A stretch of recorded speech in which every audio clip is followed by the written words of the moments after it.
Welcome to Adhiraj சமையல். ஆதிராஜ் சமையல் இன்னைக்கு நாம சூப்பரான சிக்கன் சுக்கா எப்படி செய்யுதுன்னு பார்க்கலாம் வாங்க. அதுக்கு நான் 1/2 கிலோ சிக்கன், ஒரு பெரிய பூண்டு வந்து நசுக்கி வச்சிருக்கேன், ஒரு பெரிய துண்டு இஞ்சி நசுக்கி வச்சிருக்கேன், 2 வரமிளகாய் எடுத்து வச்சிருக்கேன். வாங்க போலாம். இப்ப ஸ்டவ் பற்ற வச்சு ஒரு கடாய் அடுப்புல வச்சுக்கலாம். இப்ப நம்ம எண்ணெய் ஊற்றக்கூடாது, அதுக்கு முன்னாடி கறியை போட்டுக்கணும். கறியை போட்டு கொஞ்ச நேரம் ஆகட்டும். அதுலேருந்து தண்ணி தனியாக வரும் பாருங்க. இப்போ தண்ணி தனியாக பிரிஞ்சு வருது. இந்த தண்ணி நல்லா ட்ரை ஆகணும். ட்ரை ஆனதுக்கப்புறம் எண்ணெய் ஊற்றிக்கலாம். இப்போ தண்ணி ட்ரை ஆயிடுச்சு. இப்போ இந்த அளவுக்கு வந்த உடனே நாம் தேவையான அளவுக்கு எண்ணெய் ஊற்றிக்கலாம்.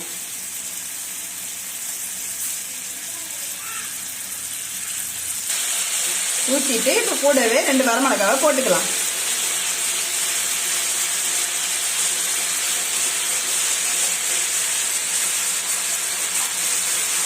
ஒரு சிட்டிகை மஞ்சத்தூள் போட்டுக்கலாம். 1 ஸ்பூன் தனி மிளகாத்தூள் போட்டுக்கலாம். போட்டு நல்லா கிளறி விட்டுக்கலாம்.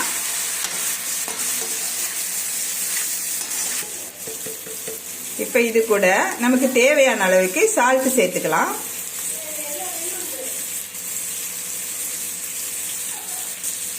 சால்ட் போட்ட பிறகு நாம இடிச்சு வச்சிருக்கிற இஞ்சியை போட்டுக்கலாம்.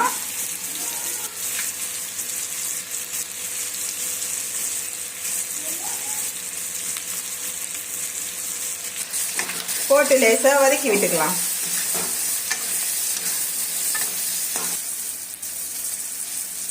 பாருங்க, இப்ப சிக்கன் சுக்காக்கு தேவையான கறி நல்லா ரெடி ஆயிட்டு வருது. கறி நல்லா வதங்கிடுச்சு. இந்த நேரத்துல நாம 1 ஸ்பூன் சீரகத்தூள் சேர்த்துக்கலாம். சேர்த்து நல்லா கிளறி விட்டுக்கலாம்.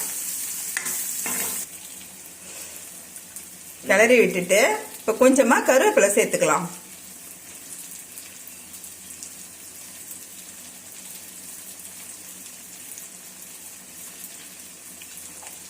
சேர்த்து அதையும் கொஞ்சமா லேசா கிளறி விட்டுக்கலாம். இப்ப நல்லா வதங்கிட்டு இருக்குது. இந்த நேரத்துல நம்ம இடிச்சு வச்சிருக்கிற பூண்டை சேர்த்துக்கலாம்.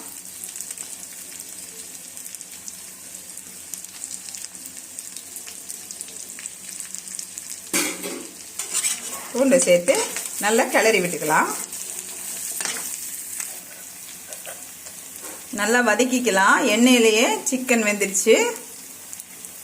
இப்ப நமக்கு தேவையான சூப்பரான சிக்கன் சுக்கா ரெடி. வாங்க சாப்பிடலாம்.